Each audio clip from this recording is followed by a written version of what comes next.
Dans une école, une jeune fille a l'air abasourdie. Dans la salle de classe, un gros homme devant lui dit qu'il l'a aimée dès la première fois qu'il l'a vue. Il a déclaré son amour à une fille nommée Diane.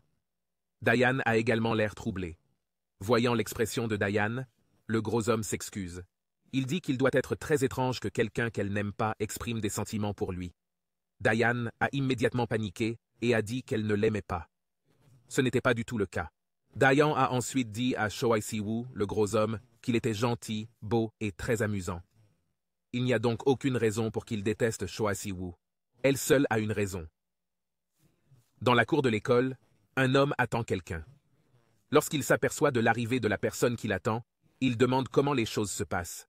Mais lorsqu'il voit Choi Si-woo, qui a l'air sombre, il se dit qu'il n'a pas besoin de demander car il connaît déjà la réponse. Il a ensuite pris Choi Si-woo dans ses bras et lui a demandé si la journée avait été difficile. Choi Si-woo a expliqué que Daeun avait refusé parce qu'il voulait se concentrer sur ses études. En entendant cela, son ami a également dit que la fille avait au moins donné une meilleure raison. Choi Si-woo ne comprend pas pourquoi cela lui est arrivé. Alors que Choi Si-woo est en pleine contemplation, une balle se précipite vers lui, mais il peut l'arrêter d'une seule main. Les élèves qui jouaient au ballon se sont excusés et lui ont demandé s'il allait bien. Choi Si-woo a également répondu qu'il allait bien. Son ami s'est étonné de voir Choi Si-woo capable d'arrêter la balle sans regarder. Choi Si-woo ne comprenait pas pourquoi il était ainsi. Même ses amis ne comprennent pas. Il dit que c'est le plus grand mystère de sa vie. Il savait que Choi Si-woo ne détestait pas le sport, et que ce n'était pas parce qu'il n'y arrivait pas non plus. Il compte toujours les calories de chaque repas. Si les gens suivent le régime de Choi Si-woo, son ami est sûr que personne ne prendra de poids dans ce monde. Son ami lui demande alors si Choi Si-woo est déjà allé à l'hôpital. Choi Si-woo répond qu'il y était allé plusieurs fois. Lorsqu'on lui a demandé ce que l'hôpital avait dit, Choi Si-woo a répondu qu'ils avaient dit qu'il ne perdrait pas de poids quoi qu'il fasse. Selon eux, tout cela est dû à la génétique. Choi Si-woo est enfin arrivé chez lui. Il jette un coup d'œil à la photo de famille. Il s'est dit, si c'est vraiment génétique, il est vraiment très reconnaissant. Même si c'était injuste, Choi Si-woo pouvait facilement tout accepter. La mère de Choi Si-woo est toujours considérée comme belle. Sa mère de toujours ne semble pas trop âgée. Choi Si-woo n'a jamais vu son père en personne, mais il a entendu de nombreuses histoires à son sujet. Le père de Choi Si-woo est un célèbre athlète de lutte. Bien que ses activités dans le monde du sport aient été brèves, son palmarès et sa force étaient vraiment extraordinaires.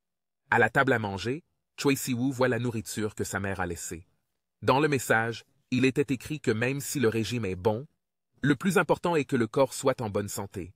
D'après sa mère, Choi Si-woo n'est pas gros, mais il a un physique où les muscles commencent à se développer rien qu'en respirant. Choi Si-woo a trouvé cela très inquiétant. Comme son régime n'a pas fonctionné, Choi Si-woo a décidé de ne plus le suivre. Cela fait des années qu'il mange des aliments diététiques. En déballant l'en-cas, il s'est dit qu'au lieu d'être stressé, il ferait mieux de suivre son cœur. Mais il n'arrive pas à l'ouvrir.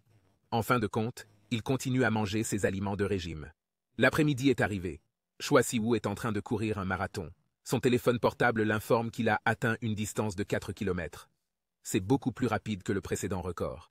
Se souvenant du visage de Daeun à l'époque, Choi Si-woo refuse d'abandonner.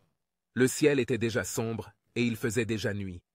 Le téléphone portable de Choi Si-woo enregistre une distance de 15,4 km. C'est son dernier record personnel. Sans s'en rendre compte, Choi Si-woo a couru trop loin. En regardant les lieux autour de lui, Choi Si-woo avait l'impression que c'était la première fois qu'il venait ici. Il pensait qu'en regardant la carte sur son téléphone portable, il saurait où il se trouvait. Mais quelqu'un a soudain dit que Choi Si-woo était plutôt rapide, même s'il ressemblait à un cochon. Il a ajouté que la lignée ne mentait pas.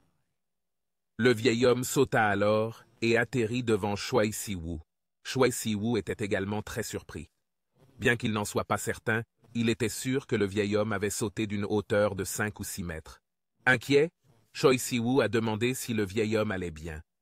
Mais le vieil homme dit à Choi Si-woo de ne pas avoir peur et lui dit qu'il n'est pas venu pour le manger. Le vieil homme se présente comme le grand-père Croque-Mitaine, le gardien et le surveillant des fantômes de la péninsule. Il joue le rôle de la justice. Choi Si-woo a lui aussi l'air très confus devant grand-père Croque-Mitaine. Grand-père Croque-Mitaine lui dit alors qu'à en juger par son apparence, Choi Si-woo ne le connaissait pas du tout. Ne voulant pas d'autres plaisanteries, grand-père Croque-Mitaine, le Croque-Mitaine a attrapé une pochette. Il ordonne alors à Choi Si-woo de venir avec lui et attrape Choi Si-woo avec le sac. Choi Si-woo a été très surpris et commença à se débattre lorsqu'il fut enveloppé dans le tissu. Il avait l'impression que son corps était lié par des fils. Peu de temps après, Choi Si-woo a finalement été libéré par grand-père Croque-Mitaine. Choi Si-woo ne comprenait pas ce qui se passait. Mais lorsqu'il vit la scène qui se déroulait devant lui, il fut également très abasourdi. Le monde devant lui ne ressemblait pas du tout à la Terre. Le grand-père du Croque-Mitaine a également accueilli Choi Si-woo dans l'autre monde et lui a dit de bien regarder autour de lui. Autour de Choi Si-woo, des monstres l'entouraient. Le grand-père Bogeyman demanda si Choi Si-woo pouvait voir tout ce qui l'entourait. Choi Si-woo avait également l'air effrayé. Le grand-père de Bogeyman explique que dans ce monde, on les appelle des yokai. Autrefois, les humains avaient peur d'eux et les vénéraient comme des dieux. Aujourd'hui, ils ne sont plus considérés que comme des mythes. Et des créatures invisibles. Tous les 666 ans, un tournoi de Yokai King est organisé pour élire un roi yokai. Toutes les espèces qui ont du sang yokai et qui existent dans le monde, y compris sur le continent coréen, sont sélectionnées et envoyées comme candidats les espèces qui ont un grand potentiel. Il y a 666 ans, une créature yokai se tenait debout en tant que roi des yokai, et 666 années se sont écoulées. Au milieu de l'histoire de grand-père Croque-Mitaine, Choi Si-woo l'interrompt et lui demande d'attendre un moment. Il avait déjà compris l'histoire, mais il ne comprenait pas pourquoi il était là. Comme il le lui avait dit plus tôt, grand-père Croque-Mitaine a déclaré que chaque espèce devait envoyer un candidat, qu'il soit issu du monde des yokai ou de celui des humains. Et Choi Si-woo est une personne qui a du sang d'Okibi. Mais même ainsi, il a dit que Choi Si-woo n'était que de la 4e ou 5e génération et qu'il n'avait que très peu de sang mélangé. Choi Si-woo a eu peur et il a dit qu'il y avait un problème. Il semble qu'il y ait un malentendu.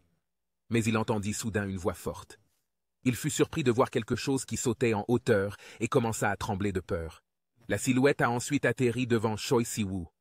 Le grand-père de Bogeyman dit que les candidats doivent tous passer l'examen, qu'ils soient prêts ou non. La créature qui atterrit devant Choi Si-woo est un très grand yokai. Le yokai demande si c'est pour de vrai. Le grand-père de Bogeyman répond que c'est vrai. Si le yokai gagne, il pourra manger Choi Si-woo. Ce yokai est Gogugi. Gogugi était excité parce que cela faisait 666 ans qu'il n'avait pas mangé de chair humaine. Il ne voulait pas laisser passer cette occasion. En entendant cela, Choi Si-woo était encore plus effrayé. Gogugi courut alors vers Choi Si-woo et lui donna un coup de pied si violent que Choi Si-woo fut soufflé.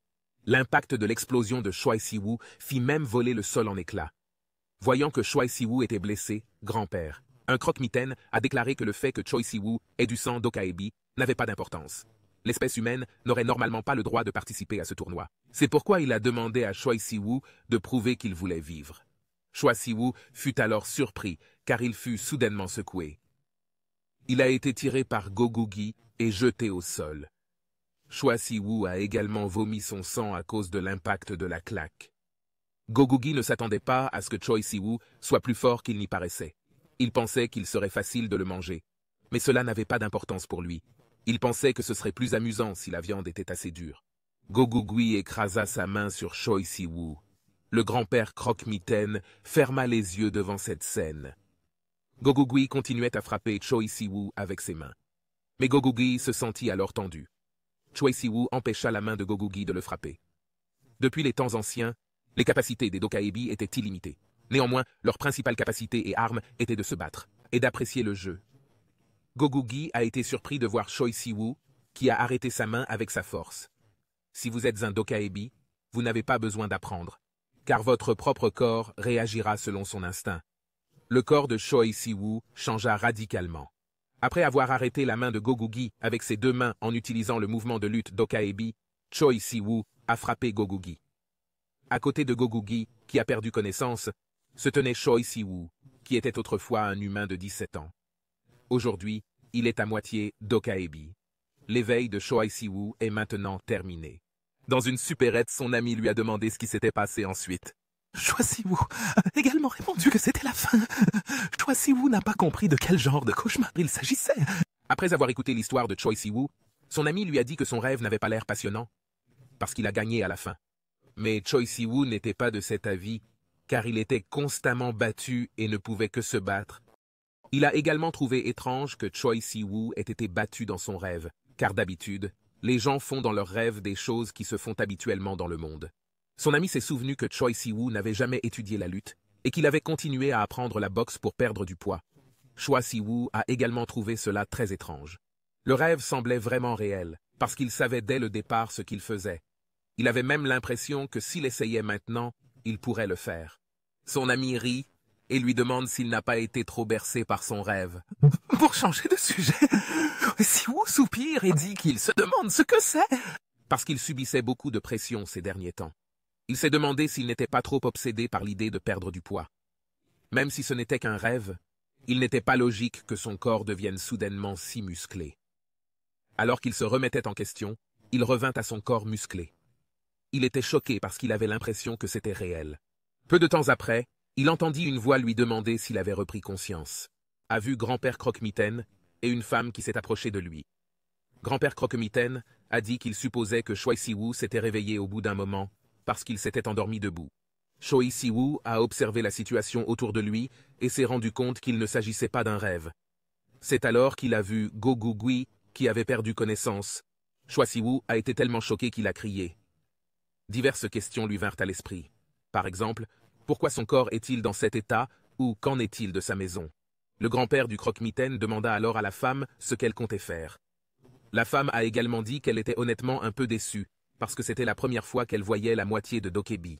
Mais lorsqu'elle l'a vu en personne, avec arrogance, la femme a dit qu'elle était sûre que Choi Si-woo n'était qu'une personne stupide et pathétique. Elle a également demandé si Choi Si-woo avait vraiment du sang Dokebi. Le grand-père du croque-mitaine a répondu que la jeune fille avait également assisté au combat. Mais la jeune fille n'accepta pas ce résultat car Choi Si-woo était un imbécile. Si-woo n'aurait pas dû se battre contre un monstre aussi faible. Go-Gu-Gui n'utilisait même pas la magie. Tout ce qu'il avait montré à l'instant, c'était sa force musculaire. Il n'arrivait pas à croire que Choi Si-woo ait eu du mal à se battre contre un tel monstre, et était fier de sa victoire. Avant que la jeune fille ne puisse terminer sa phrase, Choi Si-woo l'interrompit. Choi Si-woo l'a interrompu et lui a demandé si l'évaluation était terminée. Si c'est le cas, il supplie qu'on le renvoie chez lui. Grand-père Croque-Mitaine s'approche immédiatement de Choi Si-woo et lui dit que Choi Si-woo a fait ses preuves.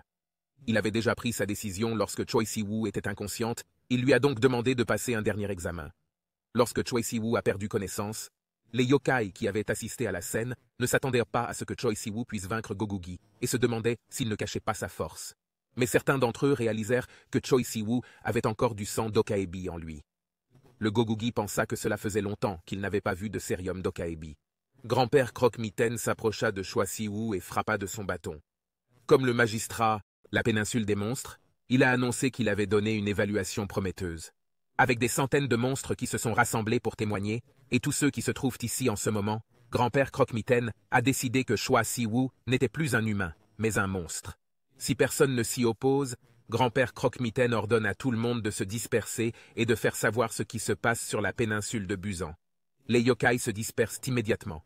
Ils ne s'attendaient pas à ce qu'ils trouvent accidentellement les yokai intéressants et pensèrent que ce festival pourrait être très amusant. Retour au présent, grand-père Croque-Mitaine a dit à Choi Si-woo qu'il était un monstre. Son nom serait inscrit sur une liste, et personne ne pourrait l'attraper ou le blesser à moins d'avoir une bonne raison. Choi Si-woo était soulagé, mais il a dit qu'il devait rentrer chez lui. En entendant cela, la jeune fille s'est sentie frustrée. Elle ne comprenait pas si Choi Si-woo faisait semblant d'être un idiot ou s'il l'était vraiment, et lui demande s'il a entendu dire qu'il était devenu un monstre. Il raconte que c'est un monstre qui n'a pas encore atteint l'âge de 500 ans. Ne peut s'aventurer dans le monde des humains que s'il parvient à faire reconnaître sa capacité à dissimuler son identité parmi les humains. Choi Si-woo panique et explique qu'il n'est pas quelqu'un qui cause des problèmes. Il n'a jamais frappé les gens et a toujours vécu en paix. En entendant les paroles de Choi Si-woo, grand-père Croque-Mitaine lui dit que s'il ne comprenait pas, il n'avait pas le choix. Grand-père Croque-Mitaine a alors laissé éclater son intention de tuer et a dit qu'il n'avait pas d'autre choix que de le tuer. Choi Si-woo bondit immédiatement pour esquiver. Il était tellement surpris qu'il sauta très loin en peu de temps. Choi Si-woo atterrit ensuite. Grand-père Croque-Mitaine rit et demande si Choi Si-woo a compris maintenant. Que Choi Si-woo se considère comme un humain ou non, son corps est devenu un monstre. Pendant un instant, Choi Si-woo a senti que son corps était devenu un monstre. Son corps tremblait. Grand-père Croque-Mitaine explique que parmi les espèces de monstres, l'espèce d'Okibi est sans aucun doute celle dont la puissance est considérée comme la meilleure. Même si Choi Si-woo était dans un état similaire à celui d'un ours nouvellement éveillé, bébé, sa force dépasserait facilement celle d'un humain ordinaire des dizaines de fois. Le corps d'un humain ordinaire serait détruit s'il le touchait de la mauvaise façon.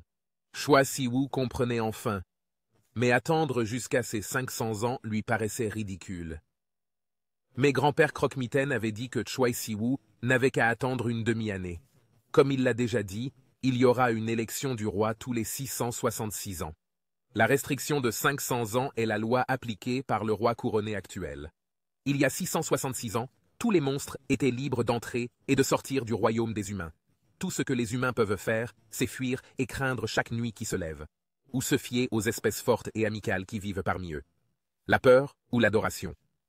Telle était l'éthique humaine il y a 666 ans. Après la fin du festival, il y a 666 ans, un nouveau roi a été couronné. Pour une raison ou une autre, le roi ne semblait pas apprécier ce fait. Le jour où il est monté sur son trône, il n'était plus roi. Le roi écrivit une nouvelle règle en utilisant le sang des monstres qu'il avait tués. Grâce à cette interdiction, les monstres n'ont plus le droit de faire du mal aux humains et n'ont même plus le droit d'apparaître devant eux. De ce fait, les humains n'ont plus peur d'eux. Au contraire, aujourd'hui, les humains ne sont pas conscients de leur existence. Ils pensent que les monstres ne sont que des superstitions et des créatures fictives issues d'histoires. Mais cela ne durera pas longtemps.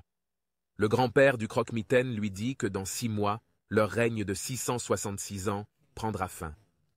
Et l'interdiction, écrit-il, prendra également fin. C'est précisément ce jour-là, lorsque le soleil se couchera dans le royaume des humains, que tous les monstres attendront ce moment, depuis 666 ans. La nuit des monstres. Tous les monstres entreront directement dans le royaume des humains. Ils réveilleront la peur et le respect que l'humanité a oubliés. C'est pour cette raison que grand-père Croque-Mitaine a suggéré, pendant ces 6 mois, que d'attendre. Il vaut mieux qu'il apprenne à utiliser ses pouvoirs pour pouvoir s'en sortir rapidement. Il précise également que tous les choix appartiennent à Choi Si-woo lui-même. En entendant cette explication, Choi Si-woo a demandé comment apprendre à utiliser sa force, et s'il pouvait la maîtriser, à quel point on pouvait être qualifié de fort parmi les monstres. Grand-père Croque-Mitaine s'intéressa à Choi Si-woo pendant un instant. Choi Si-woo est devenue soudainement sérieuse. Il lui a donc demandé à quoi elle pensait. Choi Si-woo répondit qu'il fallait les empêcher de toucher le monde des humains. Que se passe-t-il lorsque des monstres apparaissent dans le monde? Pour un jeune homme de 17 ans, il était impossible de faire une prédiction correcte. Cependant, une chose est sûre. Le monde deviendra beaucoup plus dangereux pour toute l'humanité. Le garçon devait au moins protéger les personnes qui lui étaient de chair. Car Choi Si-woo a dit qu'il voulait passer le test de qualification pour entrer dans le royaume des humains. Seol-hwa dit que si Choi Si-woo revient sur ce qu'il vient de dire, a dit qu'il pourrait se mettre en colère. Le grand-père de Bogeyman lui a dit que Seol-hwa était dans la même situation que Choi Si-woo. Bien qu'assez jeune, il voulait entrer dans le monde des humains. Le grand-père de Bogeyman ne cesse de repousser le moment de s'occuper de lui, parce qu'il a déjà beaucoup de choses à faire. Mais Seol-hwa insistait pour l'accompagner. Choi Si-woo est confus. Parce que grand-père Croque-Mitaine a dit que les monstres ne pouvaient entrer dans le royaume humain que dans les 6 mois à venir. Mais grand-père Croque-Mitaine dit à Choi Si-woo de voir Seol-hwa aujourd'hui. Seol-hwa ne comprenait pas pourquoi elle devait passer ce test. Qu'il s'agisse de la transformation magique ou de la force des monstres, il y a d'innombrables monstres plus faibles que lui qui sont en sommeil depuis 500 ans. Le grand-père de Bogeyman s'en rendait compte, mais il disait que c'était la raison pour laquelle il était difficile de juger les qualifications de Seol-hwa à la hâte. Afin d'éviter d'être exposé parmi les humains, non seulement il s'agit d'une compétence de base, mais il doit également être patient et se contrôler. Seol-hwa comprit ce que grand-père Croque-Mitaine voulait dire. Il dit alors qu'il espère que ce n'est pas juste une excuse pour éviter d'avoir affaire à lui. Tout en marchant, grand-père Croque-Mitaine dit qu'il n'avait pas appelé la fille ici, s'il pensait ainsi. Alors que le festival approche à grands pas et que l'ancienne interdiction prend fin dans 6 mois, il lui demande pourquoi il veut s'adonner à cette activité. Il veut faire plaisir à Seol-hwa alors qu'elle est si occupée. Cependant, il pense qu'il s'agit d'une chance inespérée. Il n'y a pas de meilleure occasion que celle-ci pour voir s'il peut se fondre dans la masse des humains sans problème. Choi Si-woo est un humain. Il n'y a pas de meilleure façon de juger des qualifications de Seol-hwa que celle-ci. En entendant les paroles de grand-père Croque-Mitaine, la jeune fille commença à comprendre ce qu'il voulait dire. Le grand-père de Bogeyman lui a donné jusqu'à la fin du mois. Apprenez-lui les bases du métier de monstre, y compris la transformation magique. S'il voyait que Choi Si-woo avait fait des progrès au bout d'1 mois, alors il jugerait que tous deux passaient pour entrer dans le royaume humain. Xiaolhua se mit en colère et demanda pourquoi. Elle devait enseigner à quelqu'un comme Choi Si-Woo. Il dit qu'il vaudrait mieux que grand-père Croque-Mitaine lui dise tout de suite qu'il ne veut pas le laisser partir. Grand-père Croque-Mitaine lui répond que si c'est ce qu'il pense, il devrait attendre 6 mois. Il lui demande ce que cela changerait si elle partait plus tôt. Xiaolhua se fige immédiatement aux paroles de grand-père Croque-Mitaine et sort son chiffon. Il se demande si Xiaolhua a renoncé ou si elle a décidé de lui enseigner. Grand-père Croque-Mitaine dit que toutes les décisions lui reviennent. Il commence alors à se couvrir avec le tissu. À ce moment-là, il dit que personnellement, il croit qu'ils peuvent y arriver. Le grand-père de Bogeyman disparaît alors de l'intérieur du tissu, suivi par le tissu. Après avoir vu cela, Xiaolhua a immédiatement dit qu'elle savait que c'était une question inutile. Mais elle voulait demander quelque chose. Il a demandé si Choi Si-Woo connaissait la force des monstres. Bien sûr, Choi Si-Woo ne le savait pas. Xiaolhua est déçue et dit qu'elle n'a pas d'autre choix. Soudain, Choi Si-Woo est surpris, car Go Gui avait repris conscience. Xiaolhua a également demandé pourquoi Choi Si-Woo avait une telle expression. Go Gui a alors déclaré que Choi Si-Woo lui appartenait. En outre, il a demandé où était passé parti grand-père Croque-Mitaine, car il pensait que leur combat n'était pas encore terminé. En voyant Go Gui se relever, Xiaolhua a dit qu'il était vraiment dégoûtant. Xiaolhua ajouta sarcastiquement qu'à cause d'une créature aussi basse qu'elle, tous les monstres avaient l'air bas devant les humains. En entendant cela, Go Gui se mit en colère et s'apprêta à lancer sa main sur Xiaolhua. Choi Si-Woo, qui observait la scène, semblait inquiète. Cependant, contrairement aux humains où il n'y a pas de supériorité parmi les humains, pour la race des monstres, il y a des différences significatives en termes d'espèces et de lignées. La différence entre les monstres est déterminée par la différence entre leur puissance moyenne, leurs compétences spéciales et les capacités spéciales de chaque espèce, ce qui crée différentes classes dans le monde des monstres. Aujourd'hui, le Dokibi de sang pur a disparu. Il existe une différence de race qui mérite d'être considérée comme la classe la plus élevée de la péninsule coréenne. Mais s'ils mettent de côté leur fierté, beaucoup de monstres hésiteraient à donner la même réponse. Avec sa force, Xiaolhua attacha Go Gui avec des chaînes. Animaux sauvages. Xiaolhua est un renard à 9 queues, mieux connu sous le nom de Gumiho. Une série de scènes surréalistes se déroulèrent sous ses yeux. Mais le garçon n'attaquait plus. Rester là, figé par le choc, n'allait pas l'aider dans sa situation actuelle. La situation dans laquelle il se trouvait actuellement était une réalité qu'il devait accepter et à laquelle il devait s'adapter. Xiaolhua se tourna vers Choi Si-Woo et lui expliqua qu'il s'agissait de magie. C'est la capacité de consommer et d'utiliser l'énergie et la force. Il existe 2 types de magie. Il y a la magie unique et la magie acquise. Xiaolhua était sûr que Choi Si-Woo savait ce qu'était la première magie unique. Le gobelin de Cerium en est un exemple. C'est la capacité d'une race dont on se souvient grâce à sa lignée. Pour l'utiliser, Choi Si-Woo n'a pas besoin d'apprendre quoi que ce soit de spécial, et il est aussi facile que de respirer pour Choi Si-Woo de la maîtriser. Cependant, dans le cas de la magie acquise, c'est différent. N'importe quel monstre peut l'utiliser à condition de l'apprendre. L'apprentissage et l'entraînement sont très importants pour cela. Xiaolhua a ensuite demandé si Choi Si-Woo avait vu la personne piégée. Il a répondu que le monstre avait négligé son entraînement en raison de sa taille et de sa force naturelle, et qu'il a été humilié par une simple ligature. C'est un exemple de ce qui est très bas pour lui. Cependant, arrivé à ce point, Xiaolhua a décidé d'être le tuteur de Choi Si-Woo, mais il voulait d'abord clarifier quelque chose. Il n'aime pas les processus dérangeants. Si les résultats ne valaient pas son temps, il a dit que Choi Si-Woo ressentirait sa colère. Si Choi Si-Woo n'est pas prêt, il lui conseille d'abandonner maintenant, car ce serait difficile pour quelqu'un comme Choi Si-Woo, qui n'était qu'un humain il y a quelques minutes. Il pourrait même perdre sa vie s'il laissait tomber Xiaolhua. En entendant cela, Choi Si-Woo était un peu troublé. Mais même ainsi, il déclara que si Xiaolhua voulait bien lui enseigner, il ferait de son mieux ou mourrait en essayant. Il avait vraiment besoin d'apprendre quoi qu'il arrive, car il n'était pas dans une situation où il pouvait s'inquiéter de son avenir.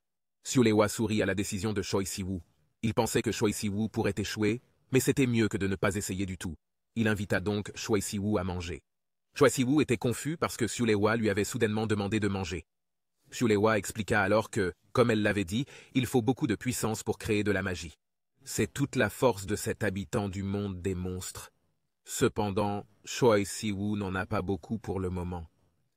Normalement, tout cela s'accumule naturellement en respirant l'air du monde des monstres et en consommant de la nourriture et de l'eau. Mais Choi Si-woo n'est arrivé qu'aujourd'hui dans ce monde de monstres. Rien ne s'accumulerait avec le régime alimentaire normal de Choi Si-woo dans le monde des humains. Ainsi, Choi Si-woo n'a que le pouvoir qu'il possède depuis sa naissance. Avec un sourire, Seol-hwa demande si Choi Si-woo doit avoir faim. Après tout ce dur labeur, il est certain que Choi Si-woo doit être affamé. Choi Si-woo s'apprête à répondre qu'il n'a pas faim en ce moment. Mais il ressentit soudain une douleur dans tout son corps. Son corps entier se mit à trembler de douleur. Même toutes les veines de son corps sont apparues. Comme l'a dit Seol-hwa, Choi Si-woo n'avait plus beaucoup de force. À son avis, Choi Si-woo n'avait peut-être plus grand-chose. Il pensait que la technique précédente était très épuisante. C'est typique de l'épuisement des forces. Seol-hwa s'est alors approché de Choi Si-woo et lui a demandé s'il avait vu la personne qui se trouvait devant lui. Il lui a dit qu'il y avait des règles parmi les monstres. Si le jury déclare le vainqueur d'un duel officiel, le droit de vie et de mort du perdant revient au vainqueur. Manger les monstres vaincus et épuiser leurs forces, c'est le moyen le plus efficace et le plus simple de se renforcer.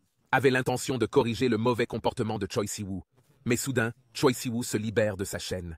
Seol-hwa est également surprise. Même s'il n'y en avait qu'une, Choi Si-woo avait réussi à la briser à la seule force de son bras. Choi Si-woo s'élança alors vers Seol-hwa et écrasa l'endroit où Seol-hwa se tenait auparavant. Voyant l'état actuel de Choi Si-woo alors qu'il s'arrachait les ongles, Seol-hwa a dit que même s'il n'était qu'à moitié, un Dokaebi restait un Dokaebi. Il a finalement reconnu Choi Si-woo. Choi Si-woo a alors sauté sur Seol-hwa de toutes ses forces. Mais Seol-hwa traça un cercle avec son sang. Il invoqua également le grand roi démon béni à point unique. En un instant, une main géante frappa Choi Si-woo en retour. La main géante ouvrit ensuite sa paume et écrasa Choi Si-woo au sol, créant un pilier de lumière. Choi Si-woo, qui avait enduré l'attaque, poussa un rugissement de douleur. Une fois l'attaque terminée, Seol-hwa se demanda si Choi Si-woo était mort. Mais il pensait que même si Choi Si-woo mourait, il ne pourrait rien faire car il avait demandé à mourir lorsqu'il avait été attaqué. Elle n'attendait pas grand-chose de Choi Si-woo. Mais en voyant la silhouette de Choi Si-woo apparaître dans une bouffée de fumée, Seol-hwa a été surprise. Le fait que Choi Si-woo ait récemment changé.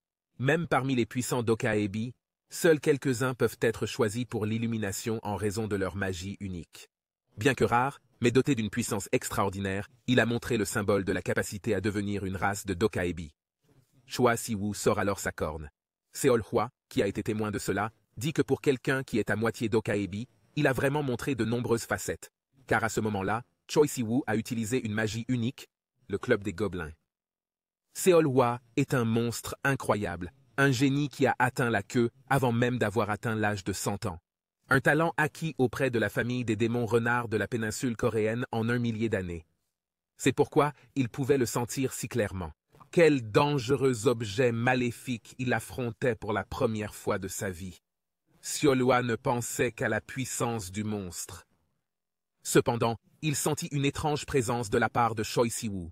Choi Si-woo sauta alors très haut et prépara son attaque sur Seol-hwa.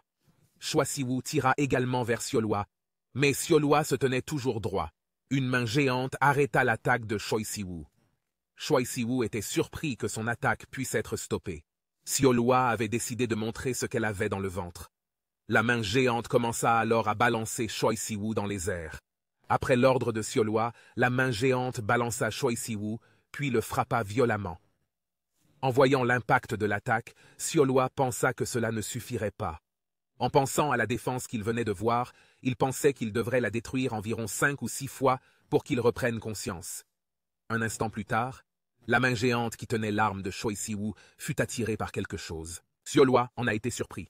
Choi Si-woo essaya de retirer son arme. Seol-hwa, choqué, n'arrivait pas à y croire. Même avec une seule main, Choi Si-woo peut combattre le grand empereur démon prosterné. Choi Si-woo pouvait combattre le grand empereur démon prosterné. Choi Si-woo tira alors de force son arme et fit lâcher prise à la main du géant. L'arme était un objet qui changeait librement de forme, selon la volonté et le but de l'utilisateur. C'est pourquoi, dans le passé, lorsque les Dokibi étaient bien vivants, les monstres appelaient le club des gobelins une arme qui pouvait devenir n'importe quoi. Après avoir pris position, Choi Si-woo balança son arme comme une batte de baseball et attaqua la main du géant. Seol-hwa remarqua que sa forme et sa méthode d'attaque avaient toutes deux changé, ce qui la rendait difficile à esquiver. Il pensa qu'en plus de sa force extraordinaire, La massue avait la rentabilité et la capacité pratique de la magie à un niveau déraisonnable. Xiaolhua sortit une deuxième main géante, devant Choi Si-woo, au lieu de lui donner pour obtenir beaucoup de puissance. Xiaolhua décida d'utiliser la tromperie du grand empereur démon prosterné. Les deux mains du géant donnèrent alors des coups de poing répétés. Cependant, avec son arme, Choi Si-woo était capable de parer tous ses coups. Xiaolhua ne s'attendait pas à ce que Choi Si-woo tienne toujours aussi fermement malgré cette attaque. Il pensait que même ceux qui atteignaient imprudemment l'âge de 100 ou 200 ans n'étaient pas de taille face à lui. Xiaolhua pensait enfin savoir pourquoi les Dokaebi étaient si bons. Pour un halfling qui venait juste d'ouvrir les yeux pour être à ce niveau. Mais c'est tout ce qu'il y a à savoir. Aussi rentable soit-elle, sa magie avait atteint sa limite. Xiaolhua soupira, car s'il continuait ainsi, Choi Si-woo finirait par marcher jusqu'à ce que son corps soit détruit. Il n'avait donc pas d'autre choix. Avec son arme, Choi Si-woo continuait à se battre contre les deux mains du géant. À ce moment-là, Xiaolhua traça un cercle avec son sang et utilisa ses 5 queues. Avec sa massue, Choi Si-woo s'apprêtait à attaquer Xiaolhua. Face à l'attaque de Choi Si-woo, Xiaolhua sourit et demanda si c'était la première fois qu'elle affrontait un adversaire dégageant autant de puissance dans un combat réel. Du cercle magique de Xiaolhua émergea le haut du corps du grand démon prosterné, du grand empereur démon prosterné. Devant Choi Si-woo qui lançait son attaque, le grand empereur prosterné balança sa lance et lança un coup de taille magique. Choi Si-woo fut également dévoré par cette grande puissance. Au final, Xiaolhua resta debout tandis que Choi Si-woo gisait au sol. Voyant Choi Si-woo étendu sur le sol, Xiaolhua se dit qu'il avait l'air un peu en retard. Il s'approcha alors de Choi Si-woo et lui dit que c'était dommage, mais qu'il allait bientôt mourir. L'effondrement causé par l'épuisement de la magie a commencé, mais c'était sa responsabilité à lui, car il était un idiot qui ne connaissait pas sa place et qui ne savait même pas où son corps se trouverait, était en train de s'effondrer. Xiaolhua soupira, car elle était sûre que grand-père Croque-Mitaine se mettrait en colère à cause de cela. Alors qu'il s'apprêtait à partir, il s'arrêta en entendant la voix de Choi Si-woo. Lorsqu'il entendit la voix de Choi Si-woo, Choi Si-woo se mit à pleurer et appela sa mère. Voyant cela, Xiaolhua soupira à nouveau et utilisa sa magie pour soulever le corps de Choi Si-woo. Il approcha ensuite le visage de Choi Si-woo et l'embrassa. Après avoir terminé, Xiaolhua jeta le corps de Choi Si-woo. Des 5 queues, à la magie des perles de renard qu'il avait sauvées il y a quelque temps, Xiaolhua avait exigé que si Choi Si-woo ne donnait pas une réponse appropriée, il en serait vraiment puni. Le temps passe. Choi Si-woo ouvrit lentement les yeux. Il se leva rapidement et regarda autour de lui. Un instant plus tard, la porte qui se trouvait non loin de lui s'ouvrit. Xiaolhua passa la porte en portant des médicaments. Cependant, l'expression faciale de Xiaolhua était si intimidante qu'elle rendit Choi Si-woo nerveux. Choi Si-woo, qui se sentait coupable, a dit qu'il était vraiment désolé parce qu'il se souvenait de toutes les choses qu'il avait faites. Il ne savait pas comment cela s'était produit, mais même s'il était pleinement conscient, il ne pouvait pas contrôler son corps. En fait, Choi Si-woo s'est vraiment excusé. Xiaolhua a essayé de l'aider, mais à cause de lui, Xiaolhua était en danger. Face aux excuses de Choi Si-woo, Xiaolhua s'est tu et a dit à Choi Si-woo de boire. Choi Si-woo ne comprend pas ce qu'il veut dire. Xiaolhua a dit à Choi Si-woo de le boire avant qu'il ne refroidisse. Choi Si-woo a également pris le verre et l'a remercié. En voyant cette boisson, Choi Si-woo était curieux de savoir s'il s'agissait d'un médicament oriental. Après l'avoir bu, Choi Si-woo a eu envie de vomir, mais Xiaolhua l'a menacé de la tuer si Choi Si-woo vomissait. Par curiosité, Choi Si-woo a demandé de quoi il était fait, mais Xiaolhua a dit qu'elle ne l'aiderait pas à finir son verre. Il ne voulait pas le déranger. Xiaolhua a donc dit à Choi Si-woo de boire ça, et l'écouter pendant qu'il buvait. D'abord, Choi Si-woo a oublié quelque chose d'important. Le gobelin à la grande gueule s'était enfui pendant qu'il se battait. Malgré cela, la propriété appartient toujours à Choi Si-woo.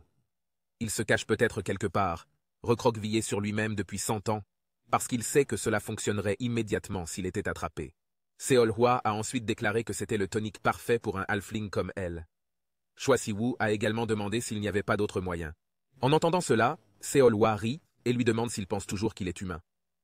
Xiaolhua était sur le point de dire que si Choi Si-woo n'était pas prêt à blesser quelqu'un pour devenir plus fort, alors il valait mieux abandonner. Mais avant que Xiaolhua ne puisse terminer sa phrase, Choi Si-woo dit que ce n'est pas ça. Bien qu'il n'ait pas été prouvé qu'il ait tué ou mangé des monstres, Et il est vrai qu'il ne veut pas le faire. Mais pour lui, peu importe de qui il s'agit, ce sont tous des monstres dangereux qui font du mal aux gens. S'il ne fait pas quelque chose de bien, alors, les personnes qu'il connaît seront confrontées à la malchance. S'il doit tuer, il tuera. Et s'il doit le manger, il le mangera. Avec un visage déterminé, Choi Si-woo dit qu'il lui a dit. Il fera de son mieux. Choi Si-woo a demandé à Seol-hwa s'il y avait une autre méthode, non pas parce qu'il ne voulait pas le manger, mais il a demandé s'il n'y avait pas d'autre moyen de le faire. En entendant cela, Seol-hwa a répondu qu'elle lui avait dit, mais que le moyen le plus efficace d'augmenter la force d'un monstre était de manger d'autres monstres. Cependant, jusqu'à présent, cela n'est possible que si c'est un duel que les deux ont décidé et qu'il y a des circonstances spéciales. S'il n'y avait pas de telles règles, les faibles seraient attrapés et mangés et ne pourraient pas survivre. De plus, les proies faciles ne viendraient plus à lui. Même si Choi Si-woo était un halfling, d'innombrables monstres avaient vu qu'il était un Dokaebi qui ne connaissait pas grand-chose au Seoraium, et les rumeurs à son sujet s'étaient probablement répandues partout. Des gens qu'il pouvait facilement manger ne voulaient pas le combattre.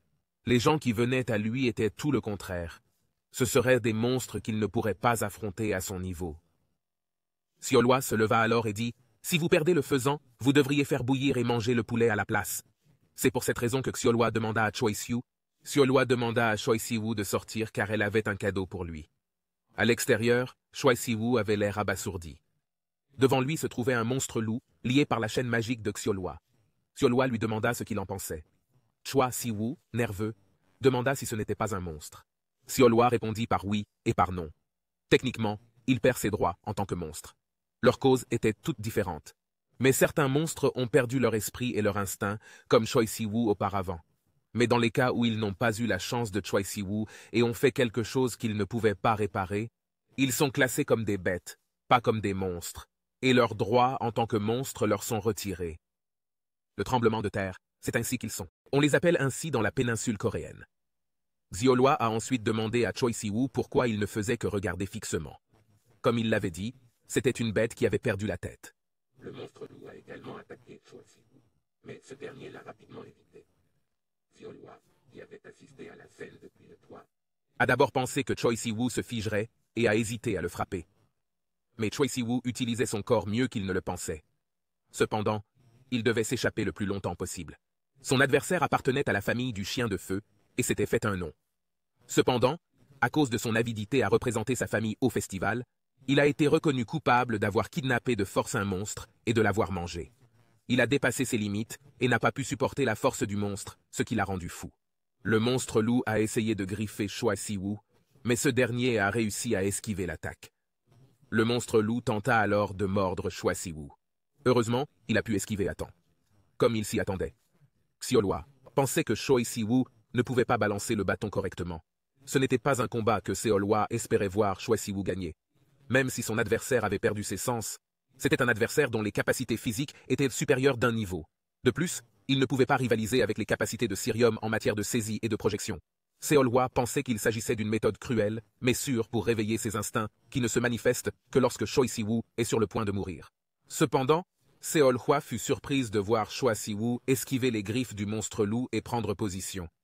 Avec son poing, il a frappé le menton du monstre loup d'un uppercut.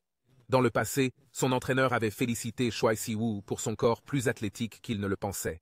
Il s'est excusé parce que, honnêtement, Choi Si-woo ayant dit que son objectif était de perdre du poids, il ne pensait pas que ce serait aussi bien. C'est pour cette raison qu'il a demandé à Choi Si-woo si Choi Si-woo avait l'intention d'apprendre la boxe correctement. Choi Si-woo a répondu que lorsqu'il aurait perdu du poids, il y penserait. En entendant la réponse de Choi Si-woo, l'entraîneur a dit « Choi Si-woo perdrait naturellement du poids s'il était régulier ». Il a donc demandé à Choi Si-woo de le faire pendant 6 mois. Il lui a également proposé de s'occuper de son régime et de ses exercices. Grâce à l'expertise de Choi Si-woo, l'entraîneur était sûr que Choi Si-woo pouvait faire face à la concurrence. Il a convaincu Choi Si-woo que son poids disparaîtrait naturellement. Mais Choi Si-woo n'a fait que soupirer en son fort intérieur. Il pensait que ce serait bien que le sport de boxe ait un effet. Contrairement à d'autres personnes qui s'entraînent aux arts martiaux, Choi Si-woo s'est fixé comme objectif de perdre du poids. L'objectif de Choi Si-woo n'est pas la force physique ou le combat. Je veux perdre du poids était son souhait simple mais désespéré. Malgré ses efforts constants, cela n'a jamais porté ses fruits. Mais Choi Si-woo n'a jamais abandonné. Depuis les classes supérieures de l'école primaire, Il pratique 16 types de sports. Parmi eux, 7 sont des arts martiaux. Même si sa période d'entraînement a été courte et que son objectif de poids n'a pas été atteint, ses efforts et ses qualités athlétiques naturelles de Dokibe permettent à Choi Si-woo d'atteindre son objectif. Choi Si-woo a ainsi pu absorber parfaitement toutes les compétences des 7 sports de combat. Avec son coup de pied à la tête, Choi Si-woo mit à terre le monstre loup. Seol-hwa, qui a assisté à la scène, n'arrive pas à croire ce qui s'est passé. Devant le monstre loup tombé, Choi Si-woo se demandait comment il pouvait manger cela. Seol-hwa, qui observait la scène depuis le toit, se demandait s'il s'agissait d'arts martiaux. Il espérait que ce n'était pas le genre de pouvoir que Choi Si-woo avait depuis le début.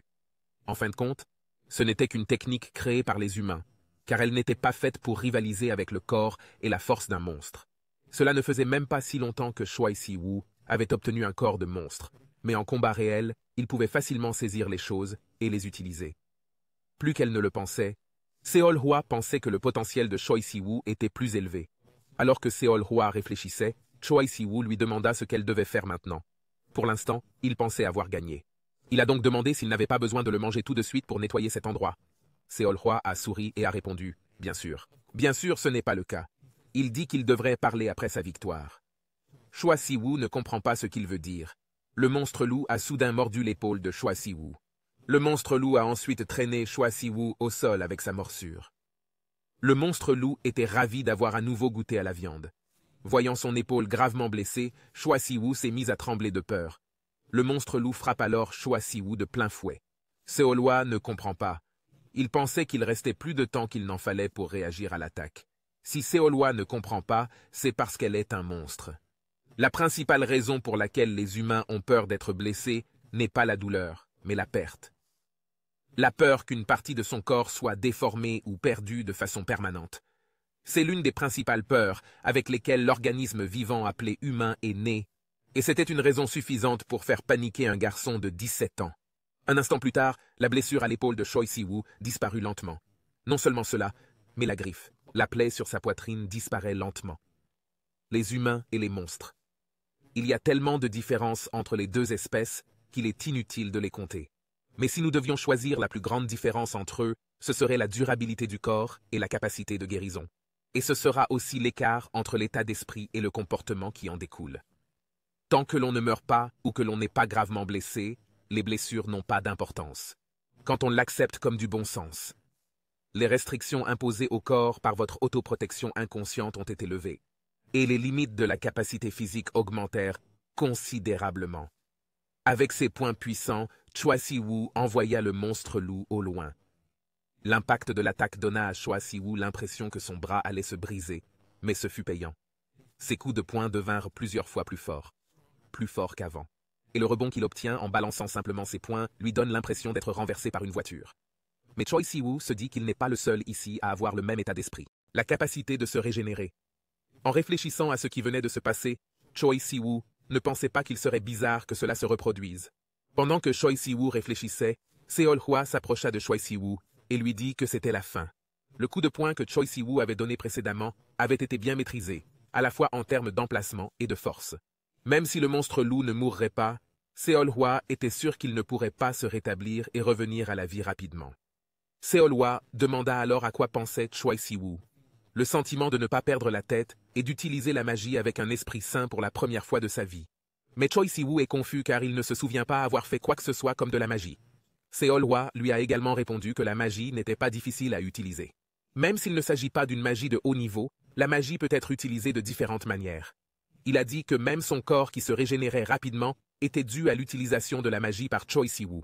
Même le dernier coup de poing que Choi Si-woo avait donné était le résultat de l'utilisation de la magie pour soutenir ses capacités physiques. Outre le fait que Choi Si-woo venait de frapper fort, Seol-hwa a demandé si Choi Si-woo ressentait autre chose. Choi Si-woo a répondu qu'il n'était pas tout à fait sûr, mais qu'il semblait ressentir quelque chose de semblable à de l'électricité statique. Seol-hwa dit alors que si ce que Choi Si-woo ressentait était vrai, alors il s'agissait probablement de magie. Comme Choi Si-woo n'avait pas encore beaucoup d'expérience, il ne pourrait pas la ressentir clairement. La raison pour laquelle Seol-hwa avait demandé à Choi Si-woo de combattre la bête loup était également l'expérience.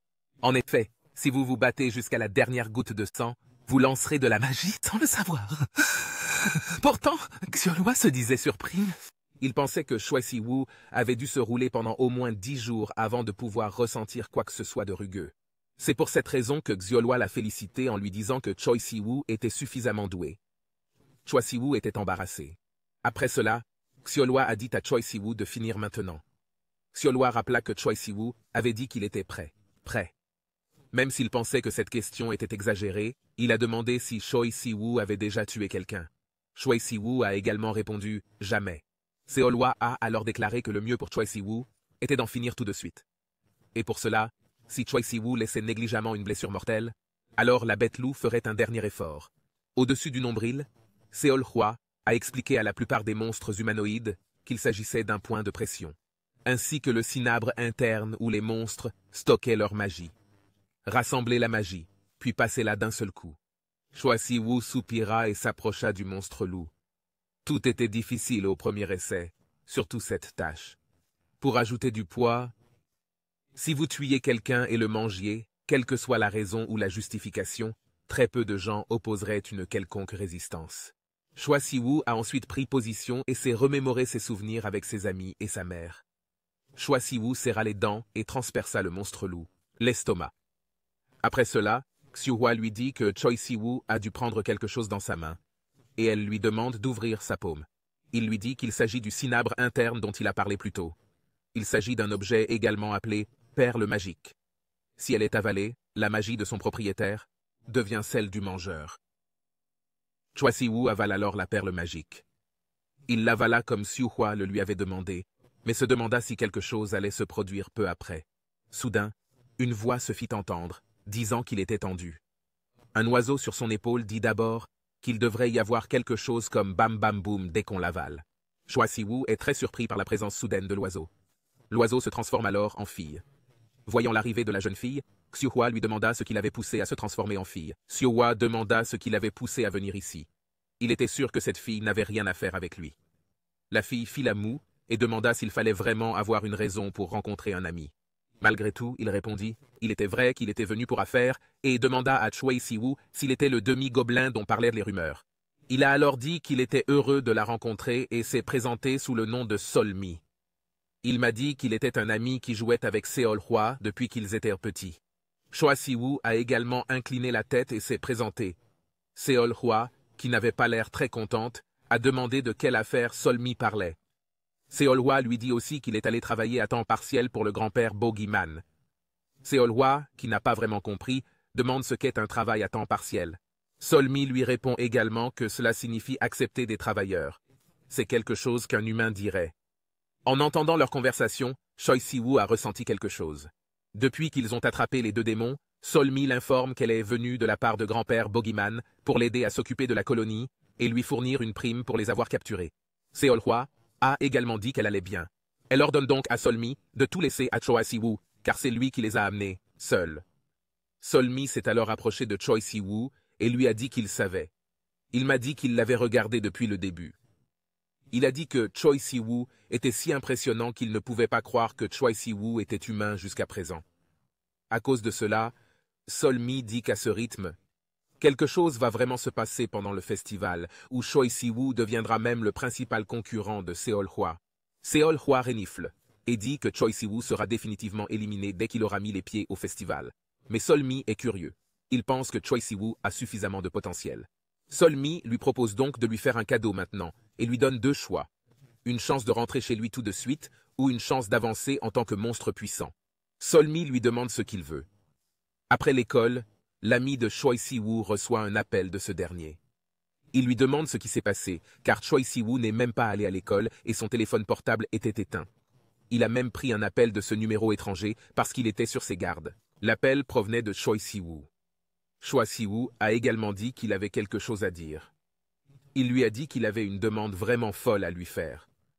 Il ne voyait pas d'inconvénient à ce que son ami ne le fasse pas s'il pensait que c'était trop. C'était quelque chose qu'il ne pouvait pas dire. Choi Si-woo n'a qu'un seul ami, Yushin, pour le moment. Yushin lui a également dit de dire ce qu'il voulait. Choi Si-woo lui dit alors ce dont il avait besoin. Yushin ne pouvait pas croire ce qu'il entendait. Il a également reproché à Choi Si-woo d'avoir dit des bêtises et lui a demandé où il se trouvait. Choi Si-woo lui a répondu qu'il avait une situation inévitable et que sa mère deviendrait folle si elle découvrait sa situation. Sa mère deviendrait folle si elle découvrait qu'il avait disparu quelque part pendant 1 mois sans rien. À cause de la famille de la mère de Yushin, un centre d'entraînement aux arts martiaux traditionnels à Andong, Choi Si-woo a demandé à Yushin d'arranger les choses en disant que Choi Si-woo était allé là-bas pendant 1 mois pour perdre du poids. Yushin a répondu qu'il pensait que Choi Si-woo le savait déjà, mais ce n'était pas un endroit qui acceptait les gens ordinaires. Choi Si-woo le sait. C'était ridicule et inapproprié, et il savait que c'était pénible, mais il n'avait pas d'autre choix, alors il demanda de l'aide. Yukshin, qui était étourdi, accepta sa demande. À partir de là, Yukshin dit qu'il voulait demander une chose à Choi Si-woo. Choi Si-woo avait dit auparavant qu'il ne pouvait pas parler des raisons. Si, par exemple, Choi Si-woo agissait ainsi parce qu'il pensait qu'il ne le croirait pas, Yukshin lui demanda de le lui dire. Car qui sait, il pourrait l'aider. En entendant cela, Choi Si-woo se tourna vers lui. Solmi lève l'index et demande à Choi Si-woo de se taire. Solmi murmure qu'il n'y a pas de mal à mentir, mais parler de leur localisation est contraire à la règle. Il sera même puni avec Choi Si-woo. Yukshin accepte finalement sa demande. Il dit ensuite que si quelque chose arrive et que Choi Si-woo peut le contacter, il lui dit de faire en sorte de le contacter. Leur appel s'est finalement terminé. Yukshin, qui se sentait mal à l'aise, espérait qu'il s'agissait d'une « n'est pas le cas ». Choi Si-woo soupire après la fin de l'appel. Auparavant, Choi Si-woo avait demandé si Seolmi venait de dire qu'il pouvait revenir maintenant. Il est surpris car il a entendu dire que ce n'était possible que s'il remplissait les conditions. Seolmi répond également que c'est vrai, mais qu'elle ne crée pas des choses qui n'existent pas. Si Choi Si-woo veut vraiment revenir, Seolmi lui propose de le renvoyer dans le monde des humains dès maintenant. Humain. Par conséquent, Seolmi demande à Choi Si-woo ce qu'il aimerait choisir entre les deux. Choi Si-woo refuse également de retourner dans son monde. Choi Si-woo avait l'intention de le faire après avoir réussi le test qu'il était censé passer. Seolmi ne s'attendait pas à cette réponse et demande pourquoi.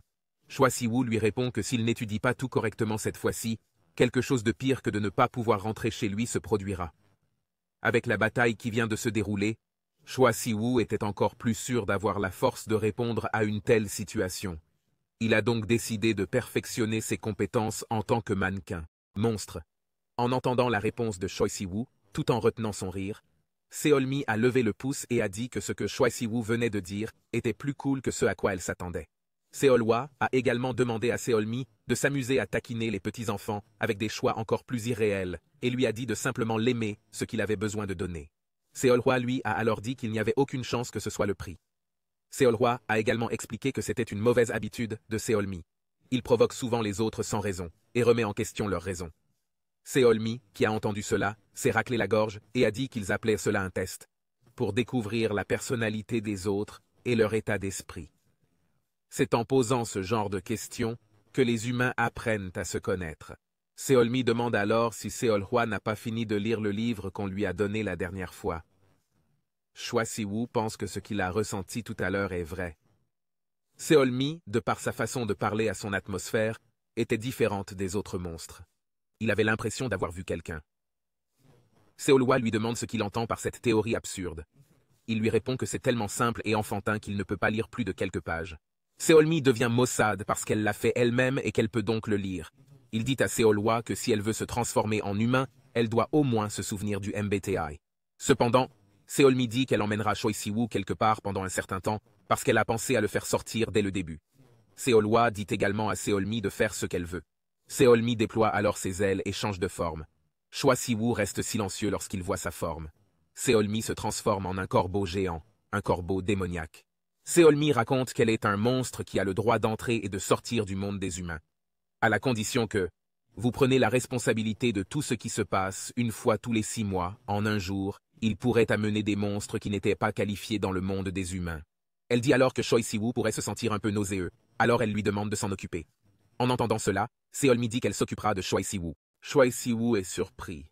Enfin, Seolhwa les regarde s'envoler. De retour au présent, Choi Si-woo remercie Solmi de lui avoir prêté son téléphone portable. Grâce à lui, il a pu soulager son anxiété dans une certaine mesure. Solmi est heureuse que cela lui ait été utile. Mais elle demande si Choi Si-woo est vraiment d'accord pour passer un seul coup de fil à son ami. Comme il restait encore un peu de temps, Solmi a répondu qu'il valait mieux que Choi Si-woo Solmi a appelle son dit ami. qu'il serait préférable que Choi Si-woo voie aussi sa famille une fois. Choi Si-woo répond que sa famille n'a plus que sa mère, et qu'il quittait la ville pour un voyage d'affaires. En fait, il est soulagé, car lorsqu'il rentre à la maison, il est sûr que sa mère est très contente. Choi Si-woo a ensuite demandé à Sol-mi si elle voulait manger quelque chose. Même si c'était un peu mesquin d'appeler cela une réponse, il lui offrirait un dîner. Sol-mi se lève et dit que c'est bien. Il y avait quelque chose qu'elle voulait vraiment essayer. C'était quelque chose qu'elle voulait essayer depuis la première fois qu'elle avait mis les pieds dans le monde des humains. Elle m'a dit que c'était un peu difficile à manger pour lui, et qu'elle n'avait donc pas eu l'occasion de le faire jusqu'à présent. Choi Si-woo est devenu tendu et a demandé ce que c'était. Après avoir préparé divers plats servis à la table, Choi Si-woo dit qu'il a essayé d'organiser son bureau avec tout ce qu'il avait à la maison. Mais il demande si Sol-mi se contentera vraiment de cela. Sol-mi, qui mâche sa nourriture, répond qu'elle est tout à fait satisfaite. Cela faisait longtemps qu'il voulait goûter à la cuisine familiale, car la seule nourriture humaine qu'il ait jamais goûtée était celle qu'il s'achetait lui-même et celle qu'il mangeait à l'école. Choi Si-woo est devenu curieux lorsqu'il a appris que Sol-mi mangeait de la nourriture scolaire. Sol-mi lui a également dit qu'il allait au lycée Ojung. Choi Si-woo est surpris, car c'est juste à côté de son école. Sol-mi l'informe ensuite qu'elle a commencé l'école depuis le début de l'année, mais qu'elle n'a pas d'amis assez proches pour venir chez eux. Choi Si-woo ne s'attendait pas à cela, car il suffit de penser à la personnalité de Sol-mi. Il avait l'air d'être du genre à avoir beaucoup d'amis. Ils finissent enfin de manger, et Sol-mi le remercie pour la nourriture. Il a dit que la nourriture était très bonne, comme s'il y avait un goût différent de la nourriture qu'il achète habituellement au restaurant. Sol-mi sort alors quelque chose et dit qu'elle va donner à Choi Si-woo le cadeau qu'elle a mentionné plus tôt. Il explique que ce parchemin s'appelle Monster Story, même si ce n'est pas vraiment la même chose. Il a dit qu'il pourrait l'appeler comme le sac et le smartphone qu'ils utilisent. Il a recommencé à expliquer ce qu'il venait de faire. Vous pouvez l'appeler librement, et cette chose peut afficher ce que vous voulez si vous bougez votre doigt, comme si vous faisiez défiler un téléphone portable. Il m'a ensuite expliqué que c'était la façon dont Choi Si-woo pouvait stocker et récupérer des objets sans avoir à se soucier de leur poids ou de leur taille. Il y avait d'autres utilisations possibles. Mais on lui a dit que si Choi Si-woo utilisait le sien plusieurs fois, il pourrait s'y familiariser assez facilement. Sol-mi montre ensuite la ville qu'il a quittée. Elle dit que celle qui se trouve au milieu est la réserve de monstres que Choi Si-woo utilisait et la pile de pièces à gauche s'appelait les pièces de la face de gobelin. C'était une monnaie qui avait une grande valeur, même dans le monde des monstres, et les 40 nyang que Choi Si-woo venait de recevoir représentaient une somme assez importante. Il conseillait donc de l'utiliser avec prudence. Enfin, l'objet de droite est un trésor gobelin qui a été transmis. Il s'agit d'objets capables de déployer diverses capacités en s'imprégnant de la puissance d'un monstre. Ce sont des objets qui apparaissent de temps en temps, comme dans les contes populaires. D'habitude, on donnait des pièces de visage de gobelins en récompense de la capture de la choucroute. Mais en voyant que grand-père Croque-Mitaine lui avait dit d'emporter cette chose aussi, Sol-mi pensait que grand-père Croque-Mitaine avait de grands espoirs pour Choi Si-woo. En entendant que grand-père Croque-Mitaine avait de grandes attentes, Choi Si-woo pensa qu'il s'agissait probablement d'un grand festival pour choisir le roi du monstre. Sol-mi avait également dit que même s'ils n'étaient pas comme les humains, ils pourraient être capables d'utiliser leur pouvoir pour... Les monstres ont également le sentiment d'appartenir à leur région. Si un monstre de la péninsule coréenne devenait le roi des monstres, il y aurait de quoi être fier. Sol-mi avait d'ailleurs entendu dire que c'était regrettable lors du dernier grand festival. Choi Si-woo a été choqué d'apprendre qu'un monstre de la péninsule coréenne était sur le point de devenir roi. Sol-mi a également raconté que, d'après ce qu'elle avait entendu, ils étaient presque arrivés au bout, et qu'il avait entendu dire que les résultats étaient très proches de ceux de l'actuel roi du monstre. Choi Si-woo a également compris que c'était vraiment regrettable. Puis Sol-mi a dit que ce qui était encore plus intéressant, c'était le fait que l'espèce du monstre était un Dokaebi, comme Choi Si-woo. Bien sûr, il est si fort que dans toute l'histoire des monstres qui vivent sur la péninsule coréenne, personne ne peut rivaliser avec lui. Même après avoir entendu cela, Choi Si-woo a dit qu'il ne savait pas qu'il était un monstre jusqu'à hier. En fait, il y a toujours une partie de lui qui est curieuse de savoir quel genre de monstre il est, de ce que tout cela signifie. Il avait l'impression de passer chaque minute à se dire que si seulement il pouvait se réveiller plus tôt, si tout cela n'était qu'un rêve. Sol-mi rit et dit que Choi Si-woo s'est adapté assez vite et bien pour quelqu'un qui dit cela. Sol-mi a ensuite déclaré que même lorsqu'elle avait rencontré Choi Si-woo pour la première fois et qu'elle avait entendu sa détermination, Choi Si-woo avait laissé une bonne impression et elle lui a demandé si elle le savait. Et tandis que Choi Si-woo consolidait sa journée, Sol-mi a dit qu'il ne serait pas mauvais de se fixer un objectif un peu plus élevé. En entendant cela, Choi Si-woo n'a pas vraiment compris ce que Sol-mi voulait dire. Seol-hwa a également dit que les humains étaient menacés par un remaniement de la loi en même temps que par un changement de dirigeant. C'est ce que Choi Si-woo craignait. Si c'est le cas, il a dit que Choi Si-woo devrait devenir le roi des monstres et maintenir la règle actuelle pour les 666 prochaines années. En entendant cela, Choi Si-woo se rendit compte de quelque chose et demanda s'il pouvait demander quelque chose à Sol-mi. En souriant, Seol-mi répond que Choi Si-woo peut demander ce qu'il veut. Seol-mi est heureuse car elle a l'impression d'avoir un ami humain. Elle propose à Choi Si-woo de répondre à ses questions. Il essaierait alors de répondre avec toutes ses connaissances. Choi Si-woo, qui a l'air inquiet, répond par la négative et montre du doigt la réserve de monstres à côté de Seol-mi. Il a dit que tout à l'heure, il n'arrêtait pas de briller comme ça. Voyant ce que Choi Si-woo voulait dire, Seol-mi expliqua qu'il s'agissait d'un appel d'urgence. Il convoque les monstres dans les zones où il y a une grave urgence. Si un appel de détresse était envoyé au monde des humains, ce serait uniquement parce que des monstres ont enfreint les règles ou qu'ils ont blessé des humains. Mais Seol-mi affirme qu'une telle chose ne s'est jamais produite depuis des dizaines d'années.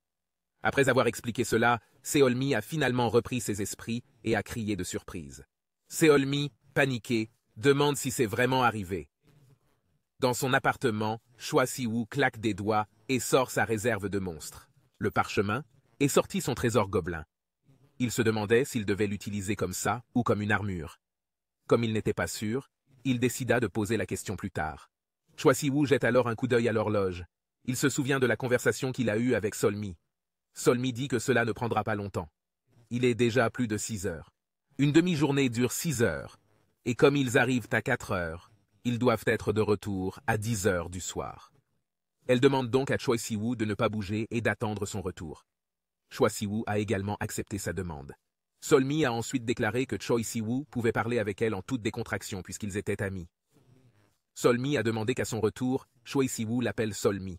Finalement, il était déjà plus de 10 heures. Choi Si-woo demande s'il s'est passé quelque chose. Il pense que s'il avait su ce qui allait se passer, il aurait au moins demandé le numéro de Sol-mi. Pendant qu'il réfléchissait, Choi Si-woo a jeté un coup d'œil à une photo exposée. Il pense que s'il avait le numéro de Dokyebi, Sol-mi appellerait Sol-mi. Il se souvint alors de ce que lui avait dit grand-père Croque-Mitaine, à savoir qu'il n'était qu'un sang mêlé. Il se souvient alors de ce que grand-père Croque-Mitaine avait dit auparavant, à savoir qu'il n'était qu'un sang mêlé. Choi Si-woo était curieux de savoir si son père savait qu'il était né avec du sang d'Okaebi. Alors que Choi Si-woo posait des questions, Choi Si-woo sentit quelque chose. Choi Si-woo ressent quelque chose et s'inquiète pour Sol-mi. Ailleurs, un homme est étranglé par un monstre. Le monstre a ensuite voulu attaquer l'homme, mais il a été abattu par quelque chose. Sol-mi, qui a tiré, dit qu'elle l'a attrapé plusieurs fois mais qu'il ne s'est pas arrêté non plus. Il dit alors qu'en ce moment, il ne lui reste plus beaucoup de fourrure. Le monstre se tortille alors. Sol-mi demande aussi pourquoi il s'étire et s'il ne peut pas ressentir la douleur. Le monstre saute alors sur Sol-mi et Sol-mi va l'affronter. La bataille s'ensuit et le monstre est finalement détruit. La victime masculine qui en a été témoin n'a pu que trembler de peur en pleurant. Sol-mi, qui a vu cela, a convaincu l'homme de ne pas le tuer. Elle lui dit de ne pas s'inquiéter car son ami va s'en sortir. Elle lui dit que la blessure n'est pas profonde et qu'elle a appliqué une pommade pour arrêter le saignement. De plus, l'ambulance sera bientôt là. Mais l'homme est encore plus effrayé. Il a vu le monstre qui était maintenant si grand. Sol-mi s'aperçoit enfin de sa présence et voit le monstre s'élancer vers elle. Mais quelqu'un le frappe soudain. Quelqu'un arrive alors et dit à Sol-mi de garder la tête haute, car au moment où la rumeur se répandra que Sol-mi a été vaincu par la créature, ce sera le jour où toute sa famille sera humiliée. Sol-mi soupire et dit que ce n'est pas un bon début pour une famille de grande réputation. En outre, Sol-mi, si cette personne est à ses côtés et l'appelle Appa. L'homme demande également qui Sol-mi appelle Appa. Sol. Mi dit alors que s'il était un peu plus âgé et proche d'elle, elle pourrait l'appeler Appa si elle ne l'aimait pas. Sol-mi dit qu'elle l'appellera par son nom. Goyu, Goyu. Goyu a également demandé s'il était possible de se faire appeler de manière plus polie et plus courtoise. Lorsque Sol-mi propose de l'appeler Oroboni, Goyu lui dit de faire ce qu'il veut. Goyu utilise alors sa magie et commence à hypnotiser l'homme qui a été attaqué par le monstre un peu plus tôt. Il a été hypnotisé et une voiture qui roulait dans la ruelle les a percutés, lui et son ami. Le conducteur s'est ensuite enfui précipitamment.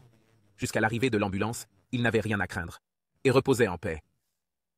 Sol-mi, qui avait été témoin de cette scène, demanda si la magie de l'hypnose ne faisait pas partie des capacités innées de la famille Goyu. Il avait entendu dire qu'il était très difficile d'apprendre quelque chose de différent comme cela. Il raconte aussi qu'il a appris de Saolwa, mais qu'il était en colère et qu'il a tout de suite abandonné. Solmi demande alors si cela signifie que Goyu est en tête de liste. Mais Goyu l'ignore et demande combien Solmi en a attrapé. Solmi répond qu'il y en a 24 au total, y compris celui que Goyu a aidé tout à l'heure. Dit aussi qu'il n'y a même pas un monstre décent parmi eux. Ce sont tous des Shudderwocks. Et comme ils sont attachés, ce sont des esprits maléfiques que quelqu'un contrôle. D'après ce que Solmi a pu observer, il y a eu 7 morts et plus de 50 blessés. D'un air contrarié, Solmi se demande qui et pourquoi ils sont là. Solmi se demande qui et pourquoi ils ont fait une chose pareille. Solmi est sûre qu'ils sont conscients de la gravité du crime que représente le fait de blesser des humains, alors elle ne comprend pas quel genre de divertissement ils tirent de ce massacre. Mais Goyu lui dit qu'elle a tort. Ils ne font pas cela pour se divertir, mais pour faire du profit. En entendant cela, Solmi est encore plus incapable de comprendre comment ils peuvent tuer des humains pour le profit. Goyu lui répond que c'est facile. Il explique que ce n'est pas quelque chose de familier à leur génération. Depuis les temps anciens, les humains sont chassés par les gobelins. Et ce n'est pas seulement pour satisfaire leur sadisme ou leur appétit. Ils consommaient le sang et la chair des humains parce que c'était un remède très puissant pour leurs monstres. Solmi, surpris. Il ne pouvait pas croire qu'il n'avait jamais entendu parler d'une telle chose jusqu'à présent. Goyu lui a dit que c'était un fait connu depuis longtemps. Quelque chose qui n'est pas transmis aux générations suivantes. En mangeant de la chair humaine, on devient plus fort. Goyu lui a demandé si la vérité était connue, le monde humain serait aussi pacifique qu'il l'est aujourd'hui. Goyu dit que Solmi pourrait très bien le savoir, car elle a passé le test de qualification. Il n'y a pas beaucoup d'exemples où des jeunes gens comme eux deux ont choisi de passer un test aussi compliqué avant d'atteindre l'âge de 500 ans. À moins qu'ils ne soient tous les deux bizarres comme Goyu et Solmi, Goyu disait que c'était un endroit ennuyeux et frustrant où il n'y avait pas vraiment besoin d'entrer et de sortir jusqu'à ce que la loi change. Telle était la perception que leur génération avait du monde humain. Mais en ce moment, alors que le festival approchait, tout le monde essayait désespérément de devenir un peu plus fort. Il y a des monstres qui connaissent les secrets des humains et qui sont prêts à prendre des risques. Goyu demande alors à Sulmi si elle devait aussi le savoir lorsqu'elle aidait grand-père Croque-Mitaine. Ces derniers jours, de nombreuses personnes se sont détruites pour obtenir plus de pouvoir. Goyu dit alors que l'ignorance n'est pas un motif, mais un état d'esprit. Si c'était lui, il n'aurait jamais créé un tel désordre. Au lieu d'attirer l'attention en utilisant soigneusement un esprit maléfique qui ne pouvait même pas bouger, il l'aurait fait lui-même, les attrapant un par un, rapidement et sûrement, jusqu'à ce qu'il les dévore. Sulmi dit que ce sont des lâches, et demande si un lâche qui ne peut même pas attaquer un humain qui ne peut pas se défendre est assez courageux pour se déplacer seul. Goyu répond que même s'il s'agissait d'esprits maléfiques, s'ils avaient la capacité d'invoquer des centaines de personnes, ils penseraient probablement qu'il est plus sûr de le faire que de s'avancer par eux-mêmes. En entendant cela, Solmi suggère à Goyu d'aller et de leur dire. Au lieu d'agir comme un ruffian qui cherche à attirer l'attention, il vaut mieux se présenter directement. Avant que Solmi n'ait pu terminer sa phrase, il a senti quelque chose. Il s'est alors précipité et a dit au revoir à Goyu. Goyu, qui a assisté à cela, n'a pas compris ce qui venait de se passer. À l'appartement de Choi Si-woo, Choi Si-woo est troublé par l'ouverture soudaine de la fenêtre. Il est persuadé que cette fenêtre a été fermée alors qu'elle ne l'était que depuis quelques secondes. À ce moment-là, quelqu'un s'est approché secrètement de Choi Si-woo. Il s'est dit que c'était très facile. S'il avait su que Choi Si-woo était aussi faible, il n'aurait pas fait autant d'efforts. Avec ses mains, il a essayé d'attaquer Choi Si-woo par derrière. Mais Choi Si-woo réussit à esquiver l'attaque. Choi Si-woo attrapa alors la main de la personne et frappa violemment du pied. Avec son cirium de gobelin, Choi Si-woo jeta cette personne et la plaqua au sol. Après cela, Choi Si-woo pensait que son cœur allait sortir de sa poitrine. Choi Si-woo ne voulait pas parler de capacité. Cependant, l'une des caractéristiques du Dokaebi est que la même tactique sera facile à gérer pour lui. Devant son balcon brisé, Choi Si-woo soupire.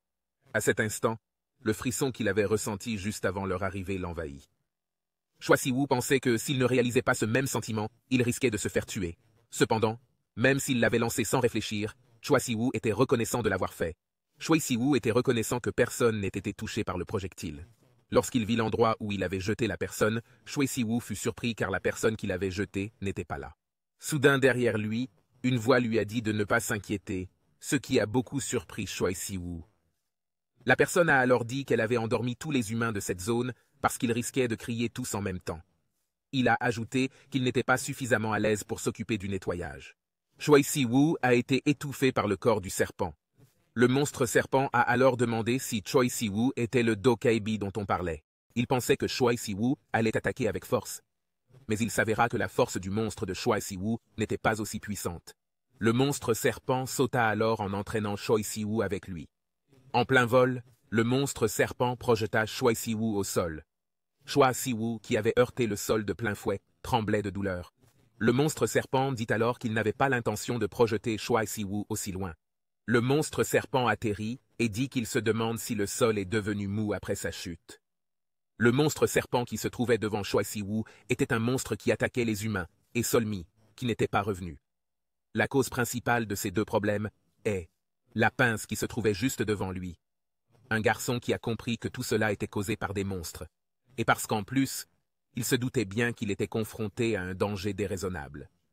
Le monstre serpent proposa avec raideur de donner une chance à Choi Si-woo, de se laisser dévorer par lui sans dire un mot. Choi Si-woo est surpris par les paroles du monstre serpent. Le monstre serpent lui a également dit de ne pas le regarder comme ça, car ce n'était pas quelque chose qui l'affecterait négativement.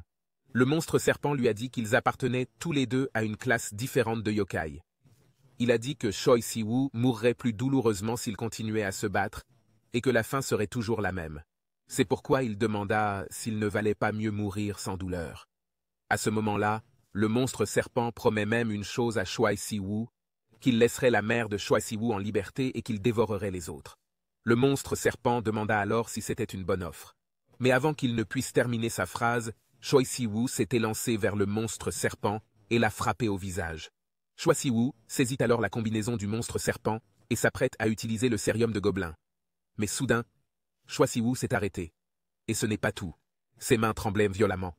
Le monstre serpent s'excusa également, car il s'agissait d'une menace plutôt grossière et superficielle. Même s'il trouvait que c'était un peu trop, il n'avait pas d'autre choix parce qu'il ne pouvait pas penser à une réplique provocatrice plus appropriée que celle de tout à l'heure. Le monstre serpent avait déjà mordu son doigt et activé sa magie unique, le sacrilège meurtrier. Le monstre serpent expliqua que sa magie unique était un poison. Sa force n'était pas très grande, mais il devait toucher Choi Si-woo directement pour l'activer. Le monstre serpent demanda alors si ce n'était pas une très mauvaise capacité, car il ne pouvait même pas l'utiliser contre des ennemis plus forts que lui, et elle fonctionnait à peine sur Choi Si-woo. Mais heureusement, il était capable de manipuler l'esprit de Choi Si-woo. À ce moment-là, Choi Si-woo, empoisonné, sentit qu'il ne pouvait pas rassembler ses forces. C'était comme s'il était paralysé par le sommeil. Le monstre serpent dit alors qu'il avait entendu dire que les personnes nées de bonne lignée étaient capables d'abattre les autres d'un simple regard. Il trouvait que la vie était vraiment injuste. Au sein de la règle, les choses faibles n'ont pas d'autre choix que de devenir des proies. Il a ensuite déclaré que si Choi Si-woo savait comment utiliser l'objet qu'il tenait dans sa main, le résultat serait peut-être différent. Il ajouta que le désastre n'attendrait pas que Choi Si-woo soit prêt à l'affronter. Le monstre serpent se transforme alors en serpent géant et dit qu'il se souviendra de Choi Si-woo avec tendresse, et a dit à Choi Si-woo de garder cela à l'esprit dans sa prochaine vie. Mais même dans cet état précaire, Choi Si-woo pensait que cela ne signifiait pas qu'il ne pouvait plus bouger du tout. Un seul mouvement, il sentait qu'il pourrait le faire d'une manière ou d'une autre. Le monstre serpent ouvrit finalement sa gueule et s'apprêta à dévorer Choi Si-woo. Cependant, Choi Si-woo activa la magie dans sa main et surprit le monstre serpent. Avec sa magie, Choi Si-woo attaqua le monstre serpent et détruisit le plafond. En voyant l'impact de l'attaque magique, le monstre serpent a pensé qu'il était vraiment sur le point de mourir. Il a alors frappé Choi Si-woo jusqu'à ce qu'il s'écrase contre le mur. Le monstre serpent ne mourut pas, mais Choi Si-woo, lui, mourut. Ne s'attendait pas à ce que, même si le poison avait bien circulé, Choi Si-woo puisse faire cet effort. Cela lui fit penser que Choi Si-woo n'était pas un Dokkaebi faible. C'est alors que le monstre serpent se rendit compte de quelque chose. Pour une raison quelconque, son corps avait déjà été transpercé par l'épée. Le monstre serpent ne comprenait pas ce qui se passait. La personne masquée apparut bientôt et commença à psalmodier. Après avoir fini de chanter, le monstre serpent a été électrocuté par l'épée qui était coincée. Choi Si-woo, blessé, ne comprenait pas ce qui se passait. L'homme masqué s'est alors approché et a dit, même si la nuit n'était pas encore tombée, mais qu'il avait vu le monstre serpentaire mijoter un tas de conneries, et qu'il avait traité le monstre serpentaire de bâtard inutile. Après avoir vu l'arme et sa voix lourde, le monstre serpent a compris que l'homme masqué était un chaman. Il se demanda alors où l'on apprenait aux gens à parler ainsi. Dans son esprit, le monstre serpent cherchait effectivement à gagner du temps. Mais il était sûr de ne pas être découvert. Mais il ne comprenait pas. Il ne comprenait pas comment l'homme masqué pouvait savoir et vint ici immédiatement. De plus, il pouvait sentir que l'homme masqué était dangereux. Il était d'un autre niveau que la plupart des chamans. Le monstre serpent hésitait à s'enfuir ou non. S'il prend trop de temps, cela lui pèsera. Il avait pensé que la fille au corbeau pouvait être traitée un peu. Mais si l'autre bâtard se montrait, il n'avait aucune chance de le vaincre même s'il s'était réincarné des dizaines de fois. Le monstre serpent était agacé et ouvrit sa plaie. L'homme masqué fut surpris de le voir. Le sang du monstre serpent couvrait le sol. Il dit qu'au début, il voulait le garder jusqu'au début du festival. De la mare de sang émergea un énorme monstre qui était attaché à une chaîne autour de son cou. L'homme masqué regardait silencieusement ce qui se passait. Le monstre serpent a alors demandé « N'est-ce pas joli ?» Il lui répondit que ce monstre était saint d'esprit, mais qu'il avait répandu son nom loin dans les plaines de l'Ouest. Il ne savait pas pourquoi le monstre avait fini ainsi. Ce corps était en fait un monstre de classe divine. Le monstre serpent dit alors à l'homme masqué de s'amuser avec le monstre pendant qu'il finissait son repas perturbé. Le monstre rassembla alors de la magie dans sa bouche, et l'homme masqué s'élança, une épée à la main, vers le monstre. Les deux se font face. L'homme masqué serra fermement son épée, et le monstre lança sa magie sur l'homme masqué. L'homme masqué partagea sa magie, et fendit le monstre en deux, à la grande surprise du monstre serpent. Sans plus attendre, l'homme masqué planta son épée dans la tête du monstre serpent, qui tomba enfin. L'homme masqué s'est ensuite approché de Choi Si-woo, blessé, et lui a dit qu'il ne semblait pas faire partie de la même équipe que le monstre serpent. L'homme masqué a alors menacé Choi Si-woo de répondre correctement à sa question s'il voulait vivre. Il lui a d'abord demandé ce que Choi Si-woo faisait dans ce monde. Mais au lieu de répondre à la question, Choi Si-woo a dit ce qu'il pensait entendre, sa voix. L'homme masqué a tressailli. Choi Si-woo dit alors que c'est lui qui devrait lui poser la question et lui demande s'il reconnaît sa voix. L'homme masqué a retiré son masque. Derrière le masque se trouvait Yushin, qui était abasourdi par la voix de Choi Si-woo. Yushin demande à quoi ressemble Choi Si-woo en ce moment. Choi Si-woo sourit et répondit que ce serait très long s'il le racontait.